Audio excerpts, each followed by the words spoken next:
नमस्कार श्रोते हो, तुम्ही ऐकत आहात भाग्य विधाता भाग 69.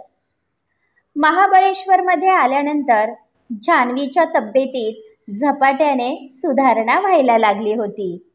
तेथील स्टाफच्या देखरेखीखाली ती आधीपेक्षा बेटर फील करत होती. निसर्गाच्या सानिध्यात राहून तिचा चेहरा उजळला होता. तिच्यावर सकाळ संध्याकाळ योग्य ती ट्रीटमेंट होत होती. म्हणून डॉक्टरांनी तिला 3 महिने तिथेच राहायला सांगितलं होतं. जान्हवी पण हसत तयार झाली होती. पण सिद्धार्थचा चेहरा मात्र उतरला होता.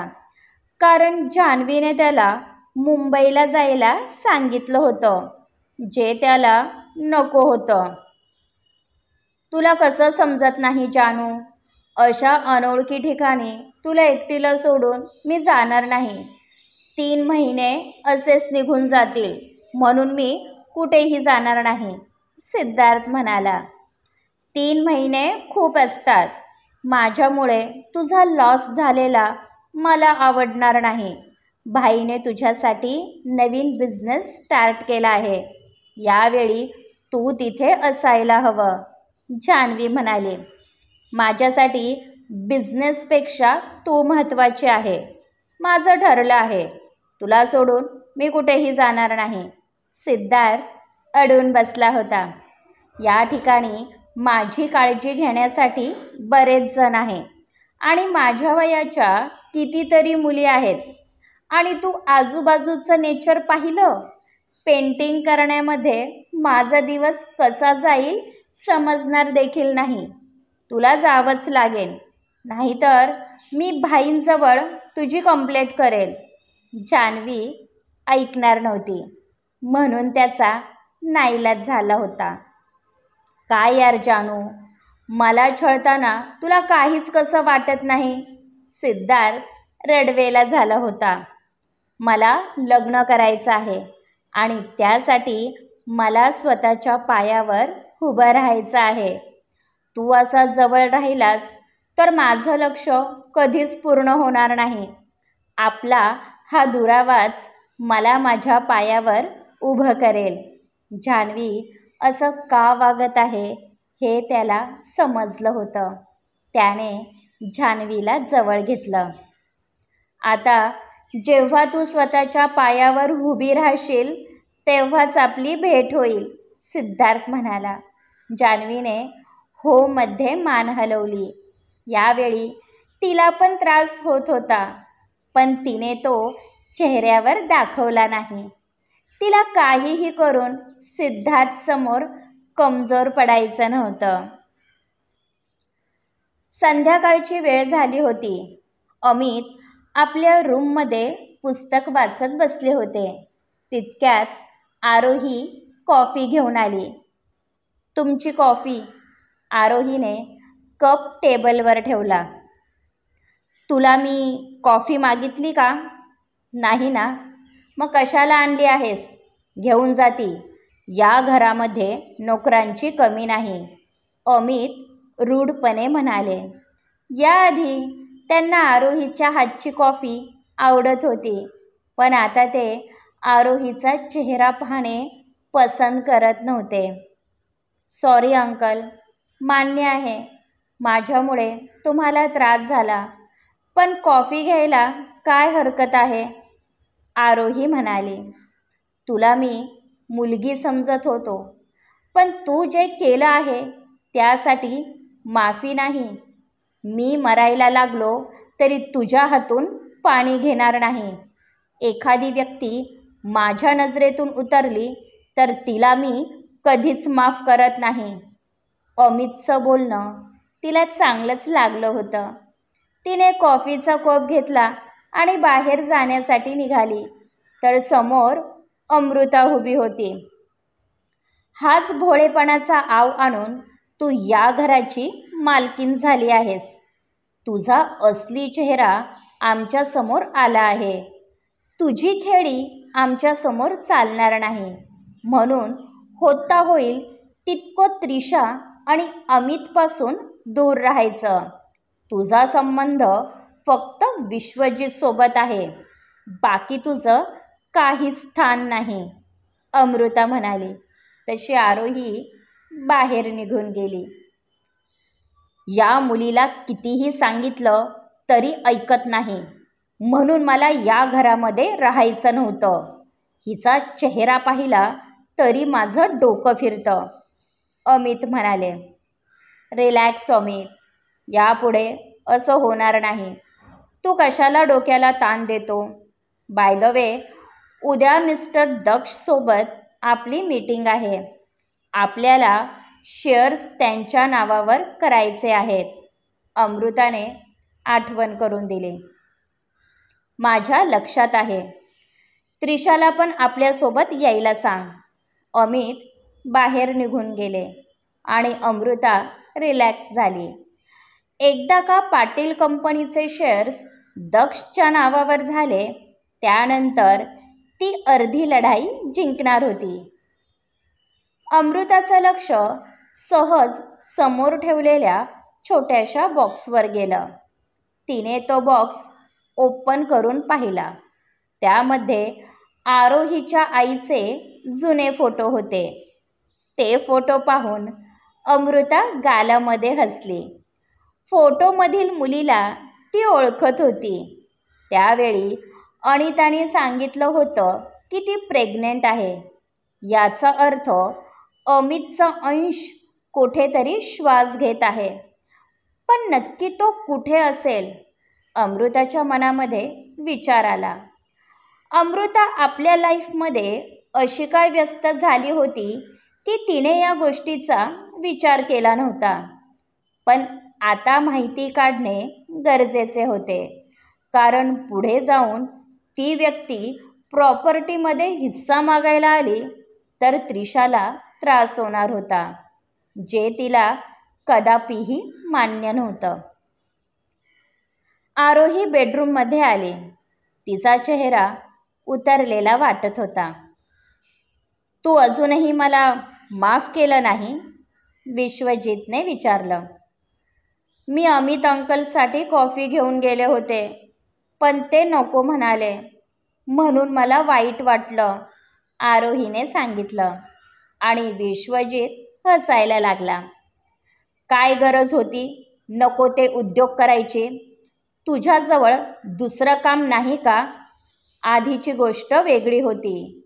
आता तू विश्वजित पाटीलची पत्नी आहे. स्वतःला चेंज कर आरोही, विश्वजितने सांगितले. नेक्स्ट टाईम मी लक्षात ठेवेल. बाय द वे, तुम्ही ही बॅग का भरत आहात? आरोहीने विचारलं. उद्या मी महाबळेश्वरला जाणार आहे. जान्हवी तिथे 3 महिने राहणार आहे, म्हणून काही प्रोसेस पूर्ण करायच्या आहेत. येताना सिद्धार्थला सोबत घेऊन येईल, विश्वजितने सांगितलं. जान्हवी एकटी कशी काय मॅनेज करणार? त्यापेक्षा सिद्धार्थला तिच्यासोबत राहू द्या, आरोही काळजीपोटी म्हणाली. जान्हवीची इच्छा आहे, त्याला आपण काय करणार? आणि आता ती मोठी झाली आहे, म्हणून उगाच तिच्यावर स्वतःची मतं लादणं मला आवडणार नाही. अशाने तिला वाटेल की आपण तिला एक्स्ट्रा प्रोटेक्ट करत आहोत. तिला पण स्वतःच्या जबाबदारीची जाणीव व्हायला हवी. विश्वजितचं म्हणणं तिला पटत होतं. मी पण तुमच्यासोबत येते, मला पण चेंज मिळेल, आरोही म्हणाली. काहीही गरज नाही, आणि मी काही तिथे पिकनिक करायला चाललेलो नाही. फक्त 1 दिवसांचा प्रश्न आहे. तोपर्यंत तू तुझ्या कामावर कॉन्सन्ट्रेट कर, विश्वजितने तिला दटावलं. तुम्ही नसल्यावर मला करमणार नाही. अख्खी रात्र मी एकटीने कशी काढायची? मला तर विचार करूनच कसं तरी होत आहे. आरोहीचा चेहरा पडला होता. माय स्वीट हार्ट, एक रात्र कशी तरी ॲडजस्ट कर. मी थोडी ना तुला कायमचे सोडून चाललो आहे. विश्वजितने तिच्या नाकावर नाक प्रेस केलं आणि आरोही गोड लाजली. व्यवस्थित जा, आणि तिथे पोहोचल्यानंतर मला कॉल करायला विसरू नका, आरोहीने सांगितलं. जो हुकुम मेरे सरकार. आणखी काही असेल तर आत्ताच सांग, विश्वजितने विचारलं. झालं माझं बोलून, आता जा तुम्ही, मला बरीच कामं करायची आहे, आरोही दोन्ही हाताने त्याला पुश करत म्हणाली. पण तो जागचा थोडासुद्धा सरकला नाही. काय आहे विश्वजित, तो एकटं तिलाच पाहत होता. मला काय हवं असतं माहीत आहे ना तुला, विश्वजितने विचारलं आणि तिने नजर खाली झुकवली. विश्वजितने हळूच तिची हनुवटी वर उचलली व तिच्या ओठांमध्ये ओठ मिसळले. विश्वजित महाबळेशला जाणार होता ही खबर मयंकला समजली होती, म्हणून त्याच्या डोक्यामध्ये भन्नाट प्लॅन आला होता. आरोही ऑफिसमध्ये वेळेवर पोहोचली होती. लंच ब्रेकमध्ये मयंक तिच्या केबिनमध्ये आला. मी एका प्रॉब्लेममध्ये फसलो आहे, मला तुझ्या मदतीची गरज आहे, प्लीज माझ्यासोबत येशील. मयंक घाबरलेला दिसत होता. एनिथिंग सिरियस, काय झालं आहे का, आरोहीने विचारलं. तू माझ्यासोबत चल, तुला सविस्तर सांगतो. मयंक ऐकणार नव्हता. आरोही त्याच्यासोबत जाण्यासाठी निघाली. आपण नक्की कुठे चाललो आहोत, आरोहीने विचारलं. तुझा विश्वास आहे ना, मग बस कारमध्ये, मी तुला सांगतो.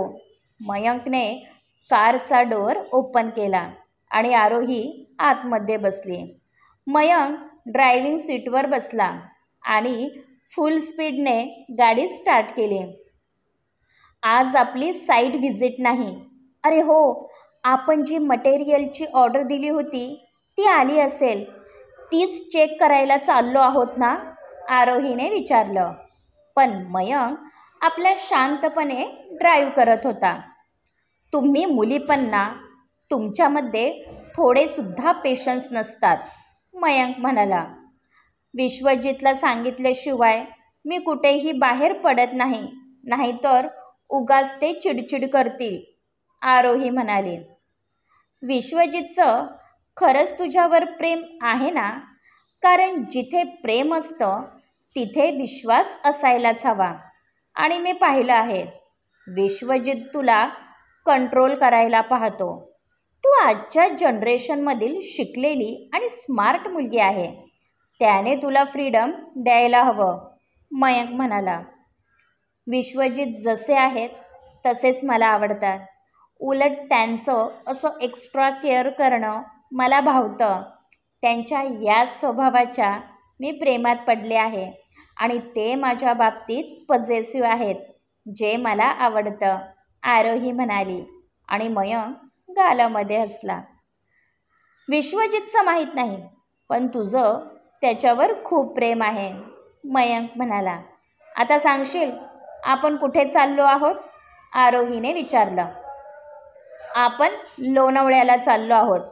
फक्त 3 ते 4 तासांचा प्रश्न आहे, त्यानंतर आपण येऊयात, मयंकने सांगितलं आणि आरोही घाबरली.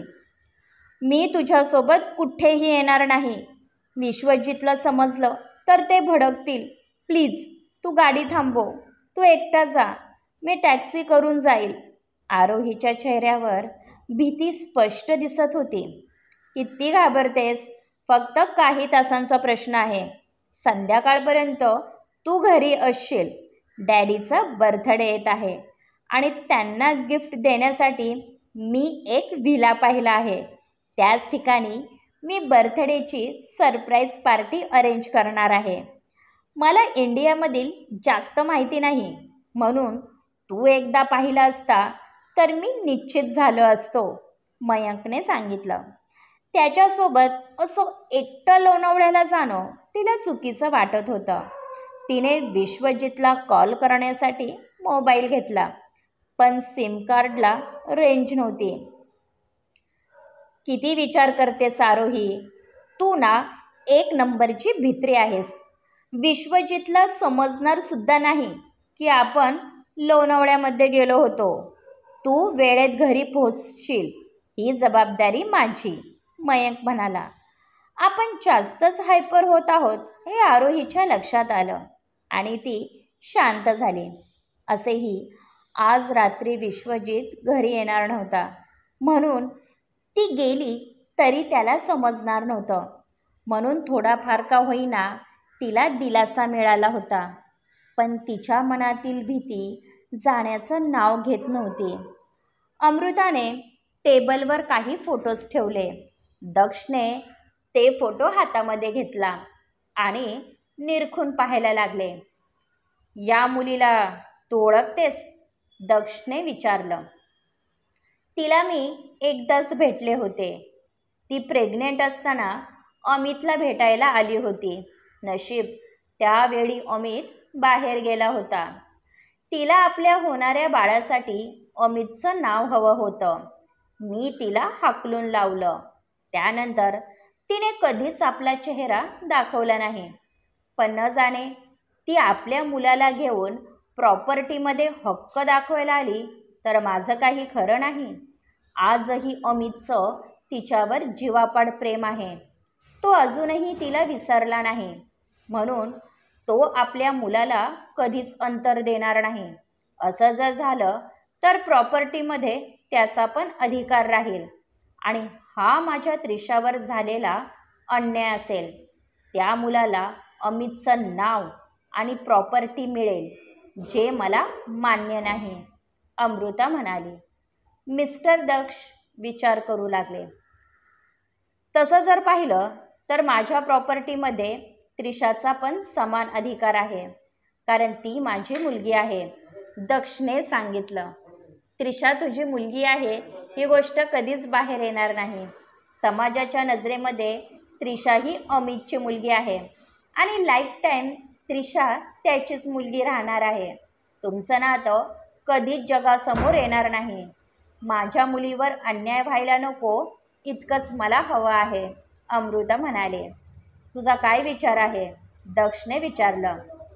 या बाईला आणि तिच्या मुलाला शोधायचं आणि कायमचं रस्त्यावरून हटवायचं. एकदा का ते दोघं मेले म्हणजे मला चिंता राहणार नाही. हिचं नाव अनिता आहे. ती महाबळेश्वरमध्ये राहत होती. आता ती काय करते आणि कुठे आहे हे मला माहीत नाही. वाटेल ते कर दक्ष, पण मला हे दोघे हवे आहेत. अमितला चुकून जरी भनक लागली की त्रिशा त्याची मुलगी नाही तर तो आम्हाला दारातसुद्धा उभं करणार नाही आणि त्यानंतर आमचे जे काही हाल होतील ते त्या बाईला मिळेल. तिच्यामुळे मी बरंच काही सहन केलं आहे. तिने माझ्या भरल्या प्रपंचामध्ये विष कालवलं होतं, म्हणून जीव गेला तरी मी अमितला कधीच तिचा होऊन देणार नाही. ही माझी जिद आहे, अमृता म्हणाली. दक्षने काही वेळ विचार केला. तुझं काम होऊन जाईल. या बाईला आणि तिच्या मुलाला शोधण्याची जबाबदारी माझी असेल. तू फिकीर करू नको. त्रिशासाठी जे काही करावं लागेल ते करायला मी मागे पुढे पाहणार नाही. आफ्टर ऑल ती माझी मुलगी आहे, दक्ष म्हणाले आणि अमृता रिलॅक्स झाली. क्रमश पुढील भाग ऐकण्यासाठी चॅनलला सबस्क्राईब करा. धन्यवाद.